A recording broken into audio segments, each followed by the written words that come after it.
여러분 안녕하십니까? 트럼프 미국 대통령이 취임 100일을 앞둔 인터뷰를 통해 많은 발언을 쏟아냈습니다. 먼저 북한과는 심각한 충돌을 빚을 수 있다면서도 평화적 해결을 언급했습니다. 김정은에 대해서는 이성적이길 바랄 뿐이라고 했는데 중국도 북한을 더 압박하고 나섰습니다. 먼저 워싱턴에서 박승진 특파원이 보도합니다. 취임 100일을 이틀 앞두고 트럼프 대통령이 로이터 통신 인터뷰를 통해 북한과의 충돌 가능성, 즉 무력 사용을 언급했습니다. There's a chance that we could end up having a major conflict with North Korea. 트럼프는 그러나 자신은 평화적 해결을 원한다면서 외교적 해결은 매우 어려운 일이 될 것이라고 예상했습니다. 북한 김정은이 이성적이라고 생각하느냐는 질문에는 27 나이에 정권을 물려받아 집권하는 것은 쉽지 않다면서 신뢰하진 않지만 이성적이기를 바랄 뿐이라고 밝혔습니다. 국무부는 새 대북 정책 가운데 하나인 협상의 전제 조건으로 북한의 확실한 비핵화 신호를 강조했습니다. 틸러슨 장관은 한 발 더 나아가서 완전한 핵 포기를 의제로 한 북미 양자 대화 가능성까지 시사했습니다. We do not seek regime change in North Korea. We're not seeking a collapse of the regime, a full denuclearization of the Korean Peninsula. 중국 역시 북한을 더욱 강하게 압박했습니다. 핵실험 시 대가를 치를 것이라고 위협했던 관영 매체들이 이제는 핵을 포기하지 않는다면 북중 관계 회복이 어려울 것이라고 경고했습니다. 잠시 뒤 열릴 유엔 안보리 외교장관 회의에서 미국은 북한 공관 폐쇄 등 북한과의 외교 단절을 요구하는 방안까지 검토하고 있습니다. 워싱턴에서 MBC 뉴스 박승길입니다. 트럼프 대통령은 또 성주기지에서 운용에 들어간 사드에 대해서도 언급했습니다. 한국이 사드 비용 10억 달러를 지불해야 할 것이라고 말했는데요. 우리 돈 1조 1천억 원 정도입니다. 이 사드 운용 비용은 미국이 전액 부담하기로 돼 있는 원칙을 부인한 건데 이런 폭탄 발언을 왜 한 걸까요? 조재영, 구경근 두 기자가 차례로 보도합니다. 트럼프 미국 대통령은 로이터 통신과의 인터뷰에서 한국이 사드 배치에 대한 비용을 지불해야 한다고 말했습니다.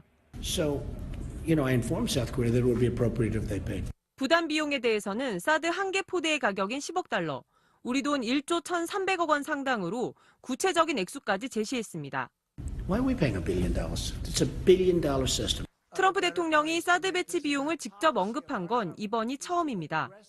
이 같은 발언에 대해 국방부는 한미 주둔군 지휘협정, 소파 관련 규정에 따라 사드 비용을 미국이 부담한다는 기본 입장에 변함이 없다고 밝혔습니다.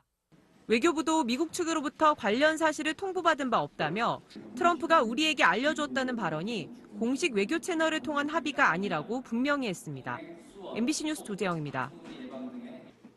지난해 3월 한미 군 당국에 사드 배치 관련 공동 실무단이 체결한 약정서 내용입니다. 우리 정부가 부지와 기반 시설을 제공하고 사드 체계의 전개와 운영 유지 비용은 미 측이 부담한다고 명시돼 있습니다. 그동안 주한미군에 적용됐던 소파 규정을 토대로 한 것으로 당시 미 군 당국도 이를 수용했습니다. 그럼에도 트럼프 대통령이 사드 비용을 거론한 것은 방위비 분담금 인상 주장을 재확인한 것으로 보입니다. 트럼프 대통령은 그동안 미군이 한국을 보호해주고 있다며 이에 따른 분담금 인상을 지속적으로 요구해왔습니다. 상황에 따라 주한미군 철수라는 카드까지 내밀며 한미 동맹에 대한 우리의 의지를 시험하는 거 아니냐는 분석이 제기됩니다.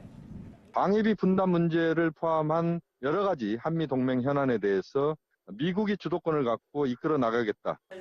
더불어민주당은 사드 배치를 차기 정부로 넘겨 국회 동의를 얻어야 한다고 주장한 반면 자유한국당은 좌파 정부 탄생을 우려한 미 트럼프 행정부의 입장이라며 엇갈린 반응을 보였습니다. 국민의당은 이면 합의 의혹을 제기했고 바른정당은 한미 군 당국의 합의 준수를, 정의당은 국민 동의 없는 강매라고 각각 주장했습니다. MBC 뉴스 구경근입니다. 다음 소식입니다. 북한이 사흘 전 실시한 대규모 화력 시범 훈련의 모습을 사진에 이어 오늘은 동영상까지 공개했습니다. 체제 선전 효과를 극대화하려는 목적이 엿보입니다. 김세진 기자의 보도입니다. 리무진에 탄 김정은 노동당 위원장이 정렬된 무기 앞에서 사열을 합니다. 조선인민군 육해공군 무력은 군정 합동 타격 시위를 하기 위하여 정렬하였습니다. 곧바로 수백 대의 자주포와 방사포들이 해안에 집결하고 이어 김정은이 전망대에 오르자 전투기와 폭격기가 미 항공모함을 가정한 무인도에 타격을 가하기 시작합니다. 해상에서 잠수함들은 어뢰를 발사하며 수중 전투 능력도 과시합니다. 적당히 흥이 오른 김정은이 고갯짓을 하자 일제히 포격이 시작됩니다.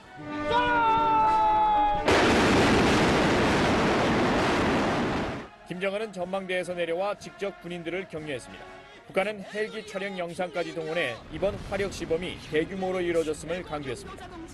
보통 최고 지도자의 군시찰 영상은 한두 달 뒤 공개되지만 김정은 시대 들어 광명성호 발사나 청와대 습격 훈련 등 중요 군사 이벤트는 하루 또는 이틀 뒤 영상을 공개하며 체제 선전 효과를 끌어올리는 데 주력하는 모습을 보이고 있습니다. MBC 뉴스 김세진입니다. 최첨단 방어무기 사드가 배치된 성주기지가 정작 보안엔 허술한 것으로 나타났습니다. 어제 한 언론사가 헬기를 이용해 공중 촬영을 해도 아무런 제지를 받지 않았는데 MBC 취재진이 오늘 다시 현장을 가보니 여전히 보안에 구멍이 뚫려 있었습니다. 김재용 기자입니다. 사드가 배치된 성주기지의 모습입니다.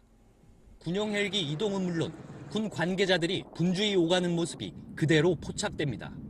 사드 발사대는 포신을 세운 채 하늘을 향해 있고 한가로이 퍼팅 연습을 하는 미군 장병들 모습까지 보입니다. 주한미군이 성주에 사드를 전개한 지 이틀이 넘었지만 장비 배치 과정은 이처럼 고스란히 노출되고 있습니다. 어제 오후에 사드 포대 상공에 한 언론사 헬기가 항공 촬영을 하는 어처구니 없는 일까지 벌어졌습니다. 군 관계자는 애초 드론 촬영에 대비해 고도 500피트까지 비행 금지 구역을 설정했다며 헬기 촬영까진 예상하지 못했다고 말했습니다. 국방부는 뒤늦게 어제 오후 3시 비행 금지 구역을 포대 상공 7,000피트까지 확대했지만 사드 장비 반입 약 40시간 뒤 내려진 뒷북 대처였습니다. 일반 군부대도 항공 촬영을 할 수 없는데 전략자산이라고 할 수 있는 사드 포대의 상공을 열어놓은 것은 결코 이해할 수 없는 행동이라고 할 수 있겠습니다. 미군은 괌에 운영 중인 사드 포대에 대해선 기밀 시설로 간주해 엄격히 보안을 유지하고 있습니다.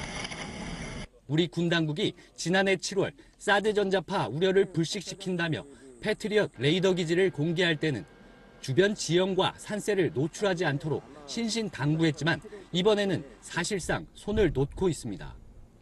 국방부는 사드 배치 형태 등의 정보가 노출되면 작전 수행에 차질을 빚고 한미 동맹에도 불신을 초래할 수 있다며 성주군과 협의해 군사시설 보호구역 지정을 서두르겠다고 뒤늦게 밝혔습니다. MBC 뉴스 김재훈입니다.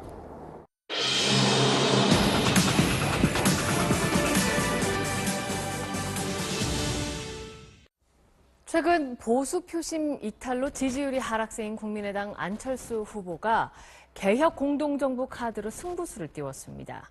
바른정당은 소속 의원의 절반 이상인 20명이 3자 후보 단일화를 거듭 촉구하며 유승민 후보를 압박했습니다. 김세로 기자입니다.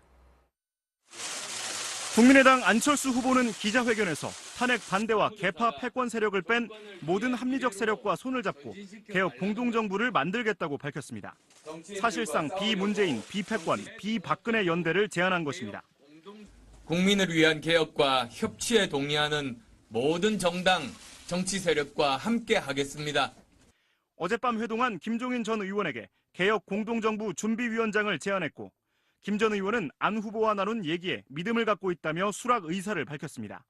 저와 함께 이런 개혁 공동정부에 대한 부분들 의논을 하고 싶습니다. 국회가 동의하면 차기 대통령 임기를 3년으로 단축하는 개헌안도 수용할 수 있다고 밝혔습니다.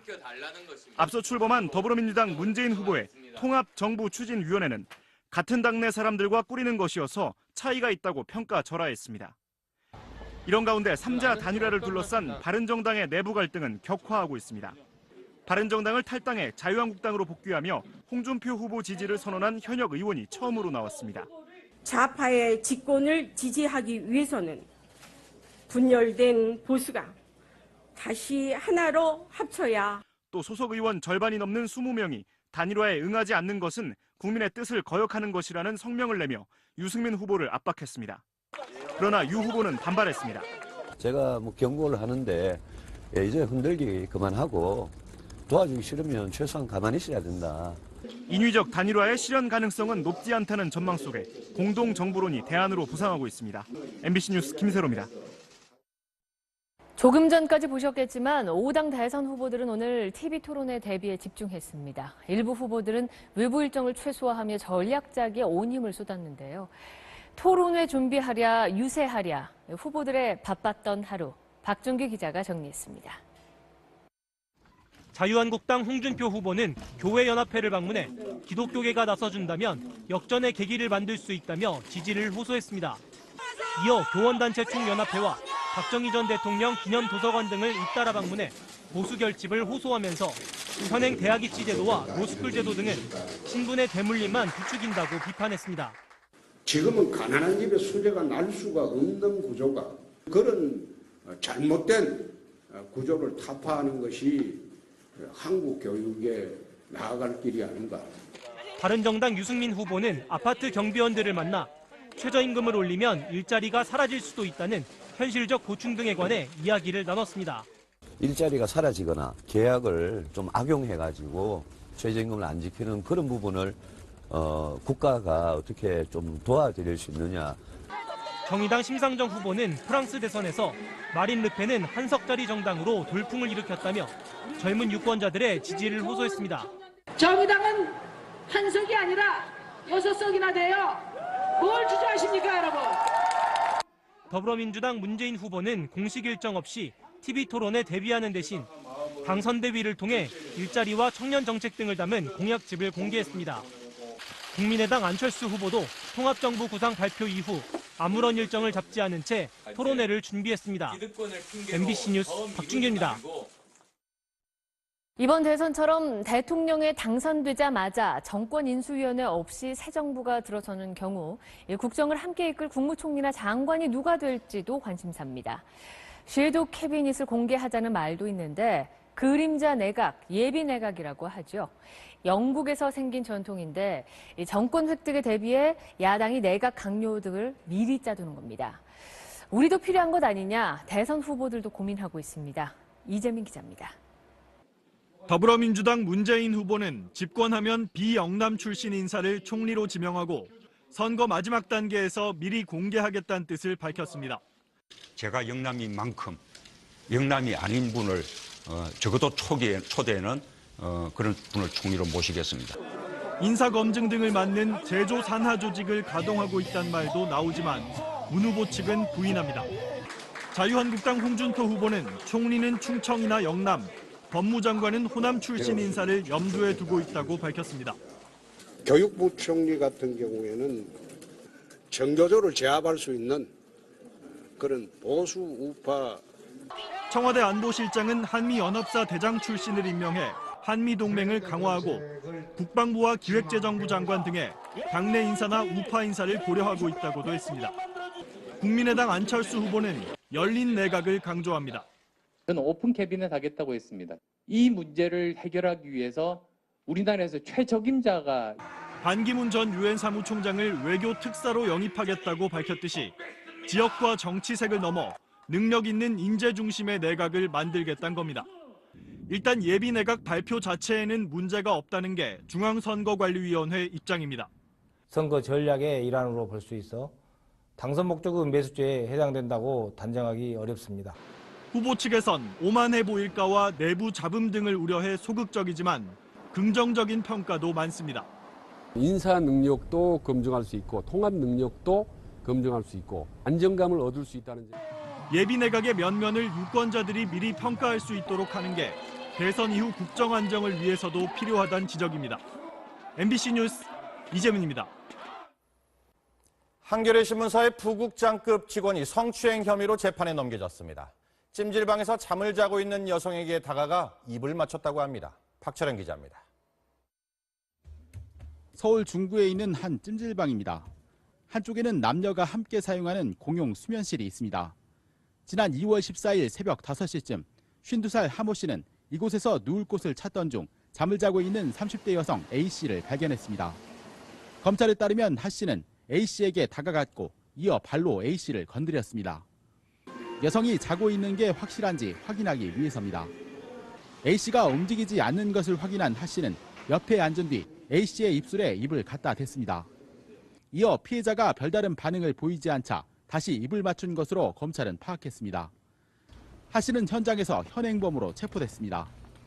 조사 결과 하씨는 한겨레 신문사 소속 부국장인 것으로 드러났습니다.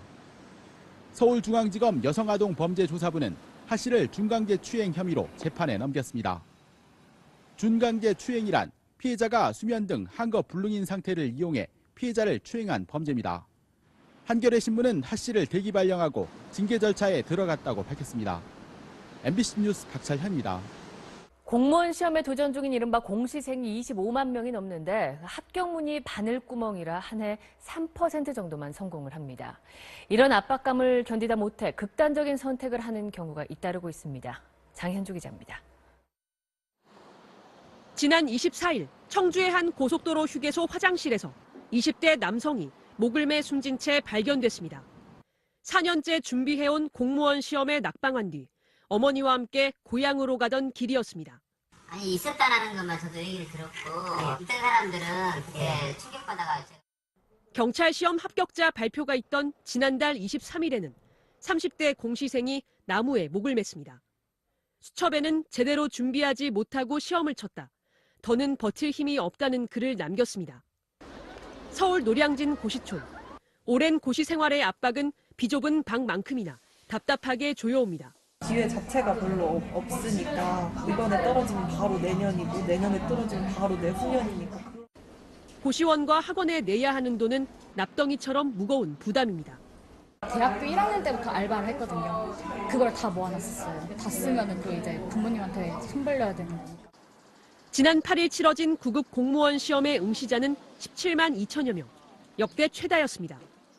이 가운데 공무원이 되는 건 2.8%, 낙방한 97%는 내년을 기약해야 합니다. 2년 안에 못하면 학교 복학해야 되잖아요. 이 시선을 받는 게 지금부터가 두려워요. 공무원 시험 준비생의 70%는 우울증 위험군으로 우울감도 일반인의 3배라는 조사 결과는 청년 취업난의 어두운 현실을 그대로 반영하고 있습니다.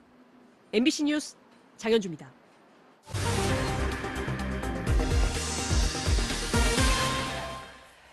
공무원 시험 경쟁이 너무 치열하다 보니 단 1점 차이로도 당락이 좌우되는데요. 그렇다 보니 각종 유공자에게 주어지는 가산점이 특혜라는 논란까지 일고 있습니다. 전기영 기자입니다. 공무원 준비 학원이 밀집한 노량진 학원가. 5.18 유공자가 공무원을 싹쓸이한다는 전단이 곳곳에 붙어 있습니다. 국가고시에서 5.18 유공자는 물론 그 가족들까지 가산점을 받기 때문에 일반 수험생들이 역차별을 받는다는 내용입니다. 제 후손들이 저렇게까지 혜택을 받아야 되나 사실 이런 생각은 했었어요. 한 문제 차이로 떨어지는 사람들도 되게 많거든요.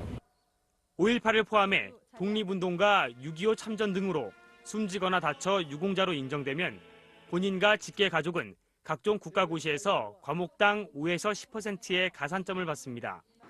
지난해 16만여 명이 응시했던 9급 공무원 시험에선 합격자 4,100여 명 중 132명이 유공자 출신으로 나타났습니다. 921명이 선발된 7급 공무원에선 63명이 가산점을 받고 합격했습니다. 지난해 청년 실업률이 10%를 돌파할 정도로 최악의 취업난이 이어지자 가산점 제도를 놓고 수험생들의 볼멘 하소연이 이어지고 있습니다. 평균 30대 1, 최대 50대 1까지 이르는 높은 경쟁률 때문에 소수점대 점수차로 당락이 갈리는 공무원 시험에서 가산점은 합격에 영향을 주는 결정적인 변수라는 것입니다. 가산점이 아니라 그런 전형끼리 모아서 그런 사람들끼리 경쟁하면 괜찮을 거라 생각해요. 정부는 국가유공자의 과다 합격을 막기 위해 국가유공자 등의 공무원 채용 인원을 전체 합격자의 30%로 제한하고 있습니다. 가산점 제도가 시행된 1961년부터 국가기관에 취업한 유공자와 가족 숫자는 퇴직자를 제외하고 3만 2천 명이 넘는 것으로 집계됐습니다. 지난 56년 동안 연평균 584명이 가산점을 받아 공무원과 공기업 직원 등으로 채용됐습니다. MBC 뉴스 전기영입니다. 주요 정당 대선 후보들이 조금 전 중앙선거방송 토론위원회가 주관하는 TV 토론회에서 다시 맞붙었습니다. 각종 경제 공약과 공약 실천을 위한 재원 마련 방안을 놓고 설전을 벌였습니다. 먼저 조영익 기자가 전해드립니다. 토론 시작과 함께 성장 해법을 놓고 정면 충돌했습니다. 그냥 이렇게 골고루 나눠주겠다.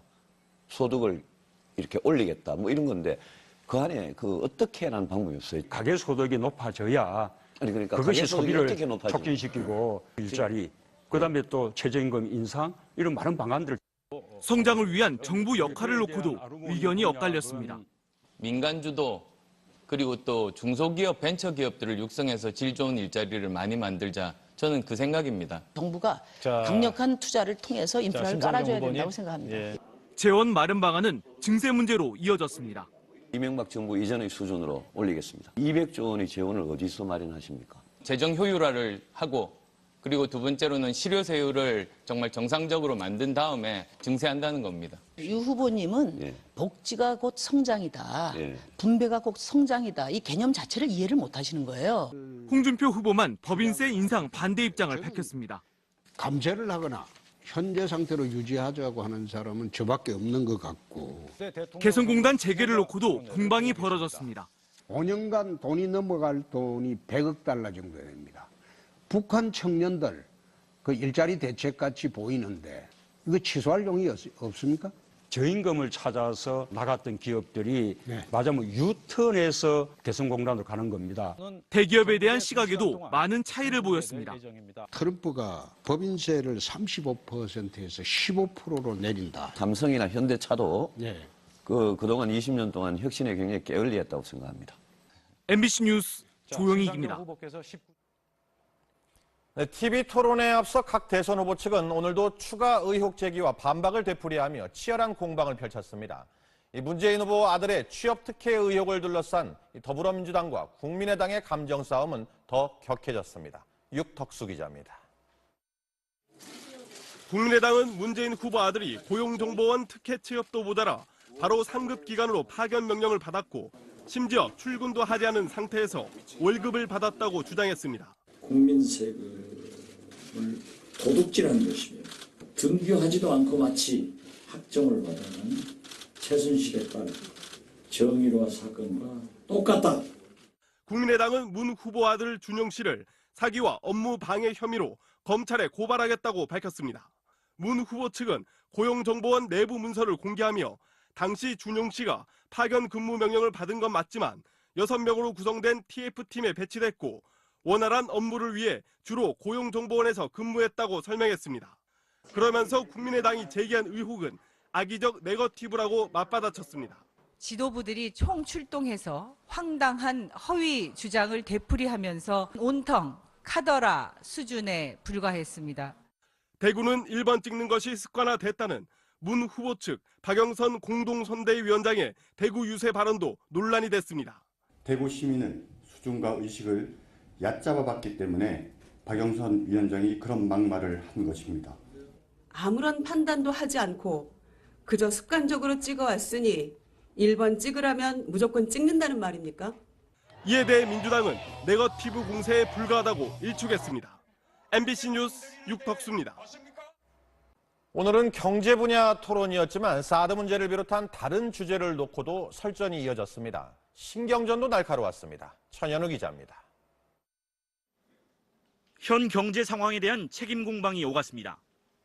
집권 여당에서 중요한 직책이 있지 않았습니까? 그러면 경제 실패에 대해서 인정하고 반성하고 그 토대 위에서 이명박 박근혜 정부 10년 동안 경제정책 잘한 거 없습니다. 김대중 노무현 정부 때도 잘한 거 없습니다. 문 후보님 같은 대통령 뽑으면 아마 앞으로 또 우리 국민들께서 정말 후회하실 겁니다. 트럼프 대통령의 사드 비용 분담 발언에 대한 비판이 나왔습니다. 야밤에 기습으로 배치하자마자 청구서를 보내는 이런 행동이 과연 동맹국의 태도가 맞습니까? 양국 간에 10억 불 내는 게 아니라 돈 안 내는 걸로 이미 합의가 다 되는 거 잘 아시지 않습니까? 미국에서 내기로 이미 다 합의가 돼 있습니다. 민주당 문재인 후보는 국회 비준이 필요하다며 사실상 재검토 입장을 밝혔습니다. 다음 정부에 넘겨서 논의할 문제입니다. 충분한 외교적 협의와 또 국민적인 공론화 과정을 거쳐서 결정할 문제라고 봅니다. 지난 토론회의 갈등이 이어졌습니다. 사실이 18%, 거짓말이 54%로 밝혀졌어요. 오늘은 거짓말 안 하실 거죠? 주제 이야기 하시죠. 그러니까. 우리 사회자한테 지적받습니다. 예. 신경전도 뜨거웠습니다. 제가 사실은 우리 홍 후보님하고는 말을 섞지 않으려고 했는데 나도 그 신부하고 이야기하기 싫어요. 과거 한미 FTA에 대한 찬반 입장도 다시 언급됐습니다. 그 당시에 극렬하게 반대했죠. 우리가 체결한 문재인 후보는 유승민 후보에게 정책본부장에게 물어보라고 한 발언에 대해 사과했습니다. 지난번에 저보고 정책본부장한테 물어보라 그러셔가지고 우리 정책본부장과 토론하시라 이야기는 제가 사과드리겠습니다. MBC 뉴스 천현우입니다. 경제 파탄으로 식량난까지 극심한 베네수엘라에서 대통령 퇴진을 요구하는 반정부 시위가 한 달째 이어지고 있습니다.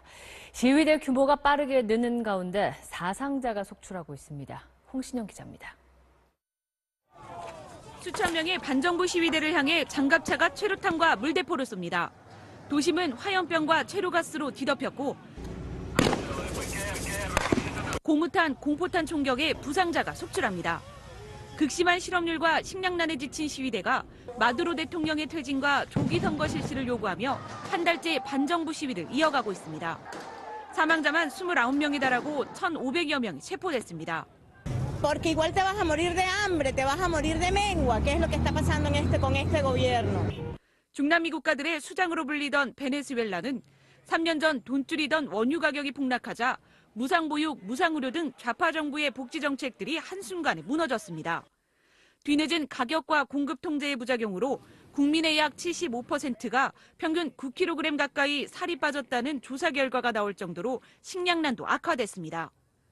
35년간 베네수엘라 자동차 시장에서 점유율 1위를 유지해온 GM 현지법인에서 2,700명이 해고 통보를 받는 등 실업난 역시 가중되고 있습니다. 정부가 가동을 멈춘 해외 기업 공장을 몰수해 국영기업으로 바꾸는 방법으로 실업난을 타개하려 하자 극심한 반발과 소송이 잇따르고 있습니다. 국제통화기금이 올해 베네수엘라의 물가 상승률이 720%로 치솟고 실업률은 25%가 넘을 것으로 전망한 가운데 시위 규모가 급격히 늘고 있어 위기감이 한층 높아지고 있습니다. MBC 뉴스 홍신영입니다.